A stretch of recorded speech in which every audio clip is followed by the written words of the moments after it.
All right, so next thing we're going to do is we're going to create an Autopath from boundaries guidance plan for our field. So we created our new field, home east quarter, and we want to establish this Autopath lines on this field.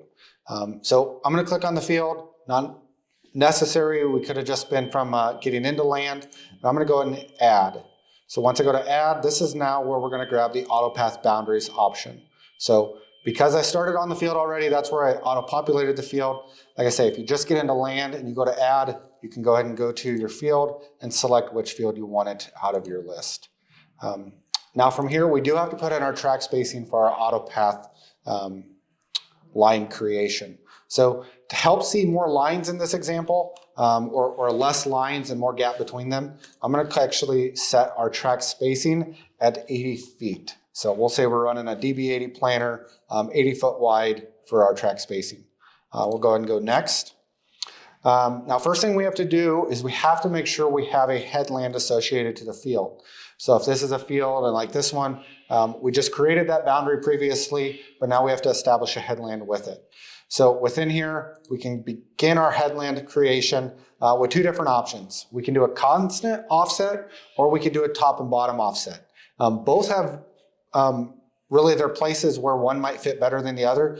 So let's talk through them a little bit. So a constant offset, this is where we're gonna get a headline 100% around the field. So if we're planting this field north and south, it will have us an offset on the east and west side of the field also. So we have to put in our offset width, which we're gonna do 2 passes around the field in this example. So we're 80 foot wide planter, so we're gonna be 160 feet on our offset.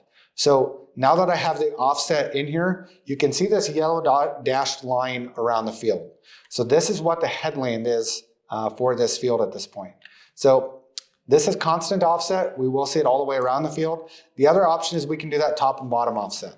So a top and bottom offset, same sort of thing. We're gonna put in our 160 feet.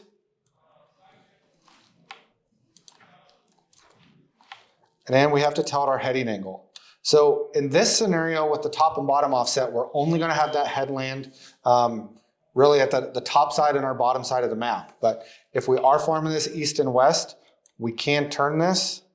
So I just clicked on it and drug it around. So now if we were gonna go east and west, our offset would be on the left and right. Otherwise, we can just type in that heading angle. So 90 degrees, and we have that to the left and the right side.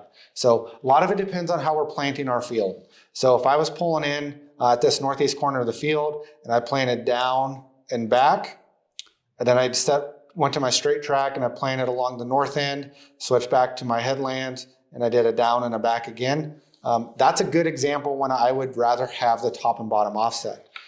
In some instances, guys like to go all the way around the field twice. So if you're gonna plant, in this case, 160 feet, 2 passes around that field 2 times, that constant offset is a better option. Misshaped fields, constant offset's usually a better option. Just kind of depends on what your plan is from that field standpoint. One easy one, using a constant offset, you usually can't go wrong. If we do turn automation, that does get a little more challenging as we get to those last passes. So just things to think about as we do that path planning. So now that I have that info in, I'm going to hit save. And now we have our headlands around the field. So now that we have a headland, it will auto-generate in our Autopath from boundaries our best case scenario guidance line. So with our best case line, we have our lines maximized for 30 passes through the field, and the auto-generated heading is actually going to tell us 179.8439 for this best case scenario.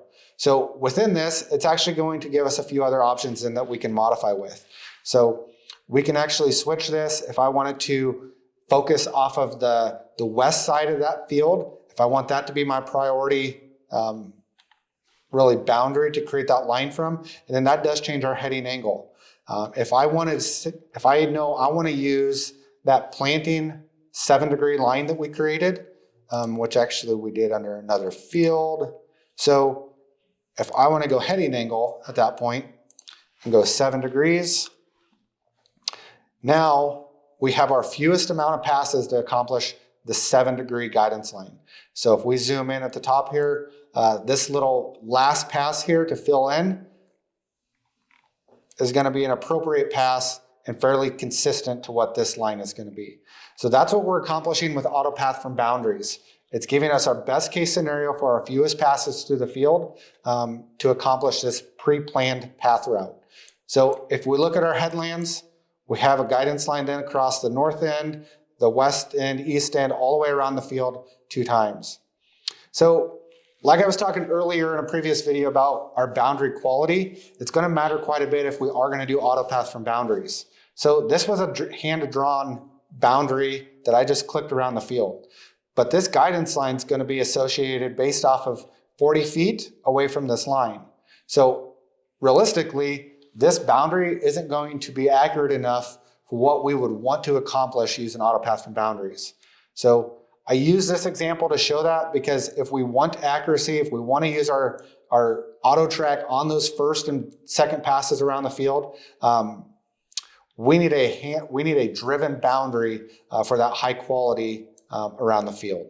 So even just like things like this, if this boundary came in because of this water hole, we'd have that accuracy then, so then that machine will follow it on those first passes. Other things we can do is if you want to slide this or move that guidance line around, we can grab this circle here and drag it. But what we see is as we create more angle in this field, we create more passes. So if you think about that first line we saw when we came in here, we had 30 passes for this field. But as we continue to add more angle, we add more passes. More passes creates more headland turns. When we're creating headland turns, it takes us longer to get the job done. So best case scenario, if we are running a straight track, we'd be better off running it more straight with the world. That way we can minimize those passes for the field. So if we go back to a line from boundary, depending on which boundary we want to use, if we want the road versus the fence line, whatever scenario, every field's a little bit different for you guys, but when you do select it, that will give you best case scenario for that Autopath line. From here, we're going to go ahead and name it at the top left. So if I'm going to use this to plant for this year, I'm going to call this 25 plant, and I'm just going to call it AP for Autopath. And from here, we can go ahead and save this guidance line. And now it's going to show up in our active list. So now I'm ready to take this guidance line, this set of lines with Autopath, and get them in our display.